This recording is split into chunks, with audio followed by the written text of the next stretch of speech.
good morning. It is Wednesday, halfway there. Let me straighten this out.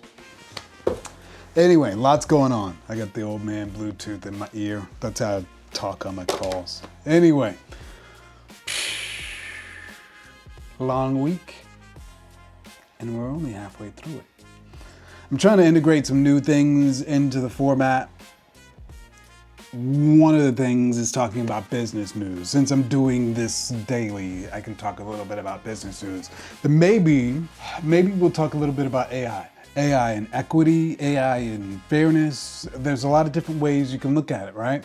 So I look at it as an incredible advent happening in technologies, things that kind of democratize production. So say for instance, if you always wanted to have an app, a software, whatever it is really, even some sort of expert level service. So like somebody who was a marketer a year ago only had the facility of their own mind, their own level of intelligence to give quality of service. But now you're a marketer today, you have all of these tools and you can provide different levels of service. So I look at it as a net benefit. A lot of people understandably look at it as a net challenge.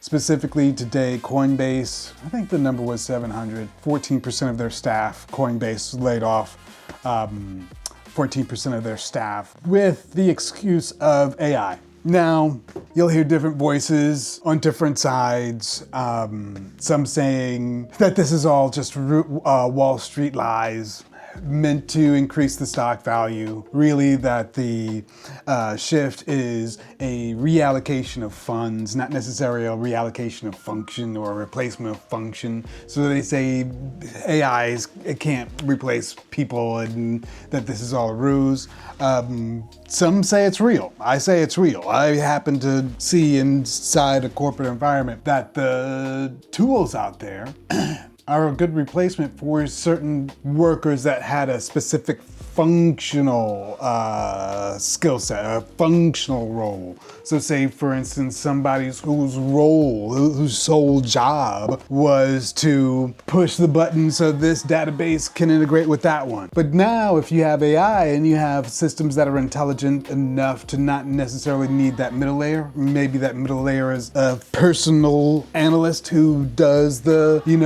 lookup table function, that's gonna be their jobs. Like their jobs is gonna be gone. So it's not that AI is not capable of taking people's jobs. It is. And AI is not just this year. It's not just 2 years ago. I've been working in AI for the past 12 years. AI has been around for 25 years. This is not just ChatGPT, not just Claude is now this new thing. I think it's matured to the point where yes, it's taking people's jobs. I think it's been around for the last 2 decades.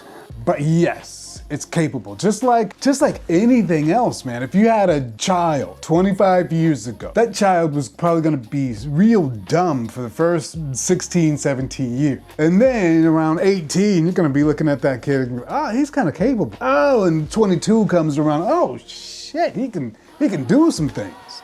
And then 25 comes around, and it's, he can do it all. He's ready. I think AI is like that. So today is only the latest news. Again, Coinbase, I think the number was 700, 14% of the staff laid off. So today, I've got a couple of meetings, but maybe today we take a look at what you should do if you're one of those 700 people. Specifically, what if I had to go from 0 to 100 today?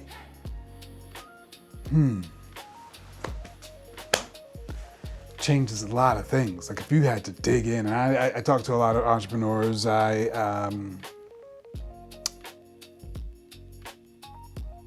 talk to people starting businesses all the time. And a lot of time, whether it is savings or a business that's moderately functioning and for whatever reason, folks be comfortable in that failure. But what if you were one of those 700 and had to get it in today? I'm gonna think about that. I'm going to look at my business through that lens, specifically PodIQ. I've spoken about it in prior videos. PodIQ, this new product, AI-powered podcast platform. What if I had to get it? I'm gonna look at it like that. Anyway, I'm gonna look at it through that lens. Today's journey is how to get from that 0 to 100. I spoke about it yesterday. That 100 being 100 minutes of content, 100 outreach emails, 100 posts. Today is quite manic of a day with meetings, but I'm giving myself until tomorrow to be on that 100 joint. So I've got a framework, I've got a plan. I'm gonna make some slides. So my framework is set out for me and it's plain and I can understand. I'm gonna share my slides and you're gonna understand. And tomorrow I'm getting in and I'm gonna be on that 100. Anyway, I got some teams to get going. I got some projects to check in on. I got some things to do. I'll do these slides. I'll do a little session this afternoon. We'll chat about it. And man, we're gonna get it going, man. This is hunting season. This is grind. Welcome to the GRZY. I'm on the GRZY. I'm on the GRZY. Up before the sun. Same shoes, same run. Turn the pain to a plan. Turn the plan to a flood. Mama praying in the kitchen. Grease pot pots hissing. I was broke but I listened. Yeah. Now my hunger sound different. I'm on the GRZY. Hey, can't nobody come and move me from it. I'm on the GRZY. Yeah. So what you're watching is an Android AI robot, humanoid robot. It's by this company called Figure. Now, this is a live stream. This robot has been working 24 hours straight. It's specifically 24 hours. You can see it right there. This robot has been working 24 hours, 40 minutes, and 35 seconds. It has sorted 31,000 packages. Now, I think on the market, I think these robots start about 25, 30,000.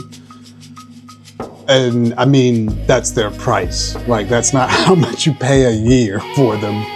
You pay 25, 30,000 and you have a robot versus a person who makes much more than that typically in a given year and has to have benefits and doesn't run 24 hours a day. This guy is 24 hours a day. This is real. This is happening. What more do you need to see? Anyway, back to the show.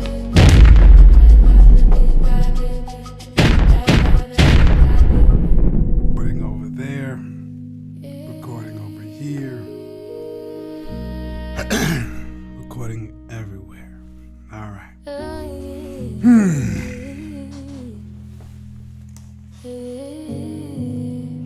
Ready, set. Let's do it. This is the GRZY. All right. What is it? Wednesday, the 13th. Watch out. Well, listen. If you was gonna get got, you'd get got already. Today we're here to talk about something that matters more than any business trend I've covered on this show. I'm gonna ask you not to turn this off when it starts to feel uncomfortable because it's gonna get uncomfortable. Last week, Coinbase announced it was cutting 700 employees, 700 people, 14% of the company, gone. The official reason, AI can now do what those people were doing. Engineers who needed weeks to ship something had taken days, Workflows that required whole teams are being automated. Middle management lawyers whose job to coordinate those teams no longer necessary because the coordination itself is running on software. That's the Coinbase story. Brian Armstrong, he said something different after the announcement. He said something that deserves more airtime than the layoff number itself. To be exact, he said, all of this has led us to an inflection point, not just for Coinbase, but for every company. Every company. So now, here's why this episode exists. The jobs being disrupted first and fastest are not at the bottom of the income scale. They're white collar jobs, administrative jobs, middle management jobs, legal jobs, financial jobs, a lot of entry level corporate roles. The exact jobs that black professionals spent decades and generations fighting to get access to. Through education, through credential, through code switching, through persistence, through all of those things. You fought your way to get in the room, you fought your way to stay in the room. But the exact jobs you wore a different version of yourself to get. The ones you bought the new suit for. The ones you were practiced doing the White Man Handshake. Those companies. Their Q3 strategy is now a software subscription for $49 a month that doesn't need a parking pass. 3 things today. We'll look at the full picture. Coinbase is one headline in a much larger story. And we'll look at who's actually getting hit, why it lands different for this specific audience, and then we'll move to the practical, actionable case for why entrepreneurial plan is not optional anymore. All right, let's go. This is the GRZY.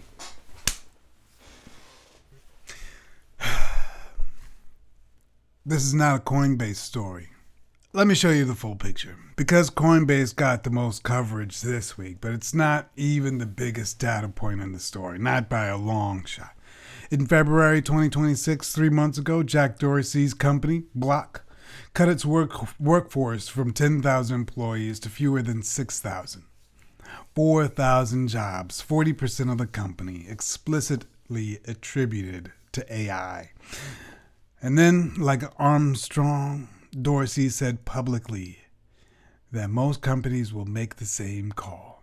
Block's reduction was the largest single workforce cut explicitly attributed to AI automation in corporate history. 4,000 jobs eliminated. Listen, Jack Dorsey, to his credit, at least he said it plainly. Jack Dorsey, the man who simultaneously ran Twitter and Square, who showed up at a congressional hearing in no shoes, who fasts 22 hours a day and takes ice baths in what one can only describe as a very expensive form of self-punishment and humiliation. This guy, he looked at his 10,000 employees and said, listen, I only need 6,000 of you. And then he held a press conference about it. When the shoeless ice bath guy is delivering the most honest corporate communication of the year, that is how you know we're at a very specific moment in time. In April, Meta and Microsoft announced 20,000 combined cut jobs. Both cited AI-driven efficiencies, restructuring as the cost driver. Not revenue problems, not performance, not market conditions. The business is working. The humans who built it are now more expensive than the AI that can replace them. That sentence is worth repeating twice. Listen, 2026 tech layoffs through May are equal about 150,000 jobs cut. AI is cited as primary driver for the majority of announced restructuring. Coinbase 700, Block 4,000, Meta, Microsoft 20,000 combined. And that's just the publicly visible portion of a much larger trend. Listen, the number That could stop you cold because it's not just the ones in the headlines. Listen, there's a survey, Fortune, March 2026, CFOs privately admitted that AI-driven layoffs will be, they said, 9 times higher than publicly reported for the year. Companies are not announcing every AI-driven reduction. They're calling it a restructuring, efficiency initiatives, organizational realignment. The AI attribution remains quiet. Headcount reduction happens anyway.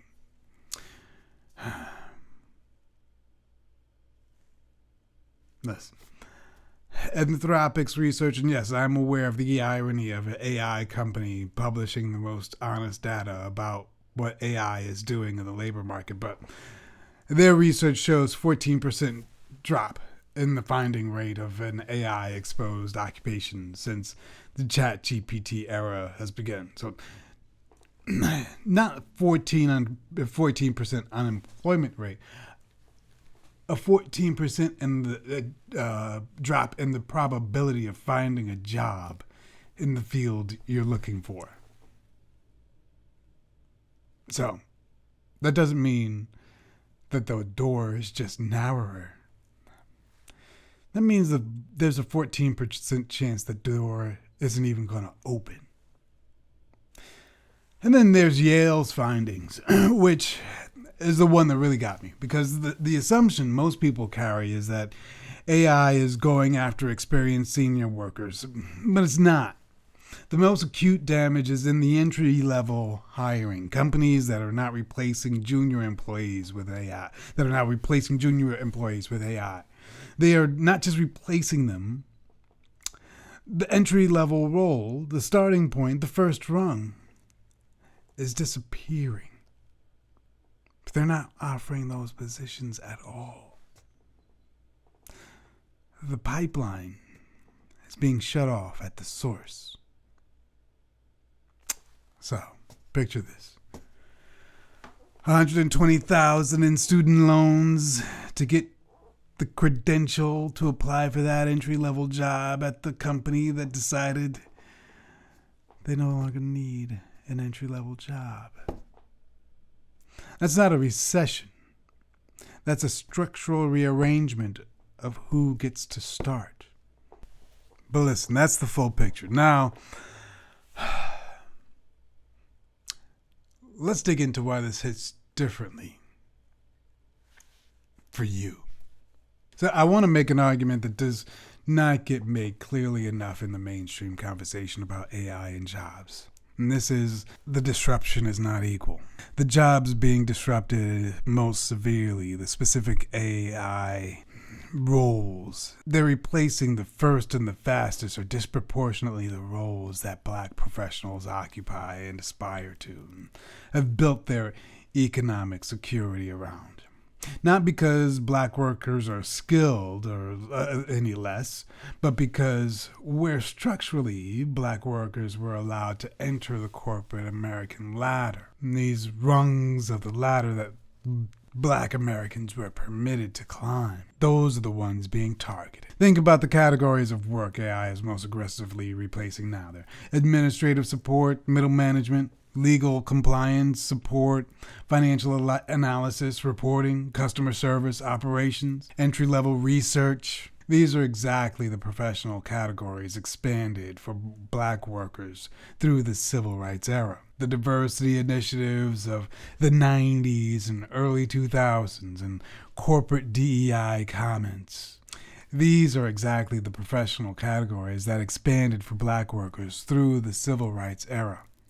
The diversity initiatives of the 90s and early 2000s and corporate DEI commitments of the last decade. The jobs AI is replacing first are largely the same jobs that black workers fought the hardest to access. Here's what I find most poetic about it, in a dark humor kind of way.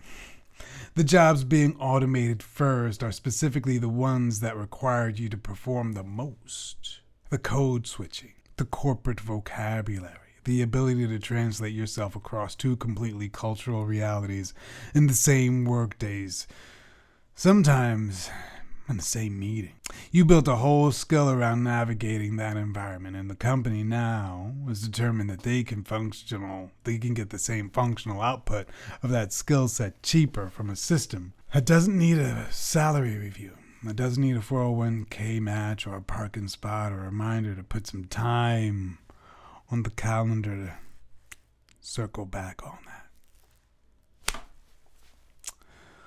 There is also a timing dimension here that is specific and painful. The DEI rollbacks of the last 2 years already reduced black representation at the corporate level before the AI restructuring started. So companies that made public commitments to diverse hiring in 2020 quietly scaled those programs back by 2022 and started formally eliminating them in 2024. Now the labor market is contracting in exactly the sectors that representation was meant to support. Anyway, then, on top of that, there's the generational wealth dimension. The white-collar job at the large corporation was, for many black families, the first generational professional stability. The first pension, the first 401k, the first pathway to home ownership and college tuition for the next generation. The generational wealth compounding that white families began in the 1950s and 60s through property ownership and corporate access. Black families were largely excluded from that window. Many of the people watching this are in the first or second generation of professional corporate employment. And that foundation is now being disrupted before it could fully compound.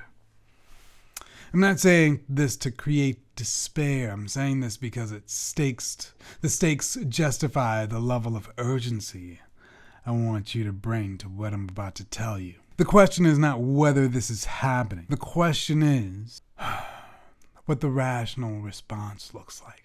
And I want to argue that the entrepreneurial plan is not just a good idea. It's the move. Well, actually, it's not just the move. I would say it's a necessity.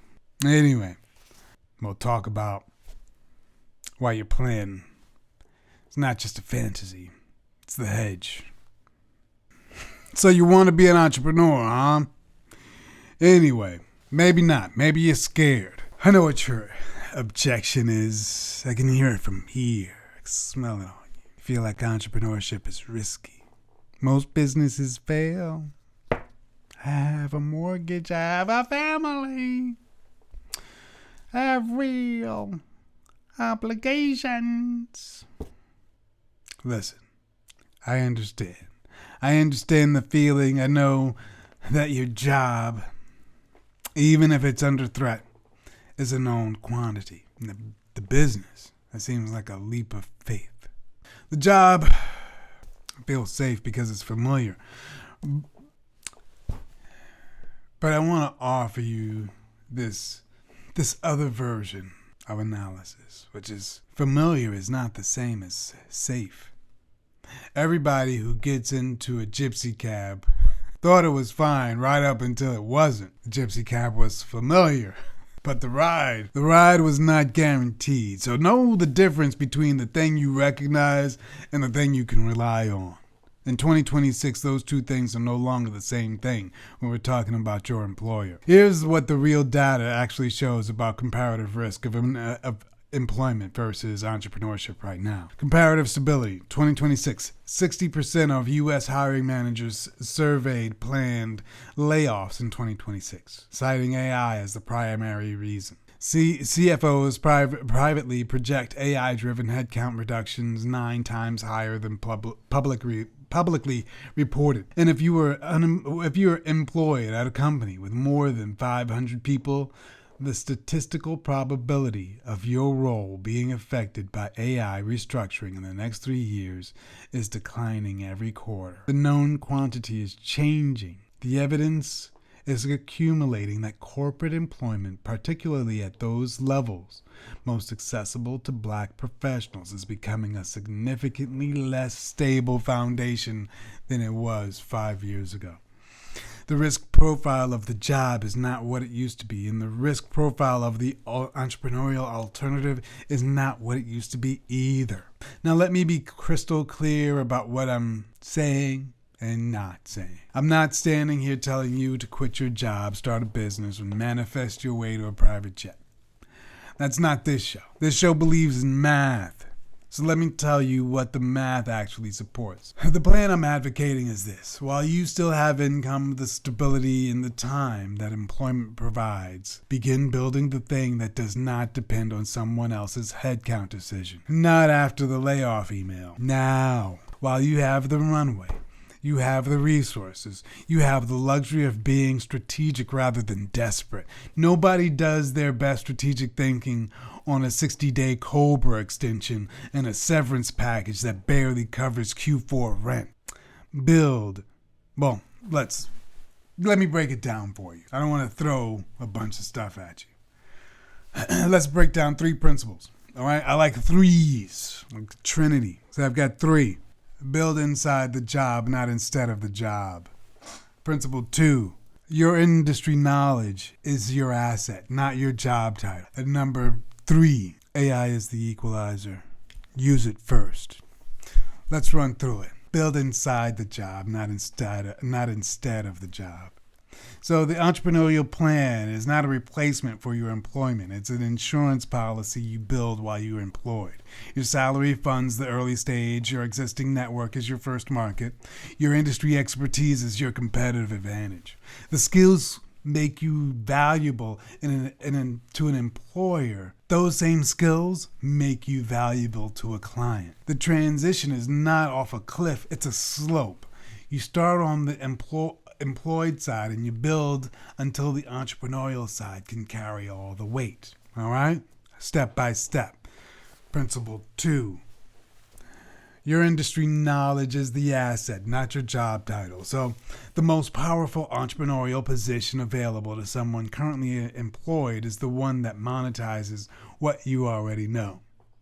The consultant who serves the clients their employer serves. The product that solves the problem their industry has. The service that colleagues and peers need and currently get from expensive vendors. You're not starting from zero. You're starting from the inside with access, knowledge, and credibility that an outside founder would pay significant money for. The same knowledge that your employer did pay money for. That's what your salary is. 3rd, you can use AI too. It can be your equalizer if you use it first. Here's the version of the AI story that's not getting told alongside layoff headlines. The same technology that displaces white-collar workers is the most powerful leverage tool for a solo entrepreneur and small business in the history of American commerce. Bootstrap founder today has AI-powered marketing, operations, legal, financial, and development tools that would have required a team of 20 people 5 years ago. One person with the right AI stack can produce at the scale it was simply not possible for a solo entrepreneur before this moment. So, you've got the leverage. Coinbase used AI to eliminate 700 jobs and run a faster, leaner, more efficient operation. Beautiful. Good for Coinbase. Here's the other side of that trade. You can use the exact same technology to run a one-person business with the capacity of a 10-person team. The tool that made your role redundant is the tool that makes your business competitive. Brian Armstrong's on one side of the equation looking down at you. You have the option to get on the other side of that equation and looking up. The only question is whether you start making that choice now or after somebody makes the choice for you. Me, what I would do, what I suggest you do, start to plan this week. Here's the move. 3 things, another 3. Any of them can be started this week, regardless of where you are, what you do, whether you got a business idea or not. Move 1. Audit your transferable value. Write down the answer to this question. What do I know that people outside my company would pay for? Not your job title, your knowledge, your specific problem you solve at work every day. Who else has that problem? And who else is not getting it solved? That gap, that's your market. Your business idea is almost always hiding inside the work you're already doing. Write it down this week, 1 page. No polish, just the facts. Write it down. Move 2, open the separate account. Before you even have a business name, before you have an LLC, before you have a single customer, open a separate account and start to move some money in it. Every paper. That's your business capital fund. Start this week. Open a bank account. Sounds like the simplest piece of advice you ever received. And it is. That's exactly the point. The number of people who've been talking about starting a business for 3 years and have $0 in a designated account for that business, I'm not exaggerating, almost everybody. The account is a commitment made physical. You can't commit to, if you can't commit $200 this month to the thing you say you're going to build, you're not real.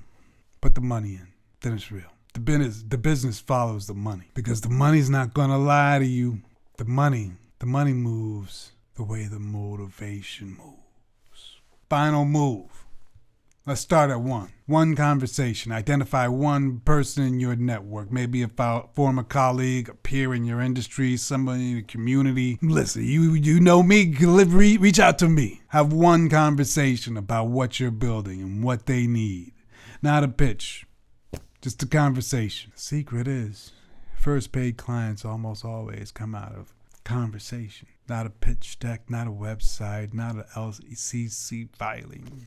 Clients come from conversation. Have 1 this week. Anyway, audit your value, open the account, have the conversation. You don't need to quit anything. You don't need to risk anything. You need to start, because the one thing more dangerous than starting before you're ready is waiting until you have no choice. 700 jobs at Coinbase, 4,000 at Block, 20,000 at Meta and Microsoft, 9 times more to come. Brian Armstrong is a lot of things, but at the moment, he ain't no liar. In my experience, the most dangerous thing a person can do is ignore the honest warning from someone who's already done the math. The entrepreneurial path is not risky anymore. Waiting is the risk. Anyway, the plan starts now. The plan starts this week. I'm your host, Miky Black.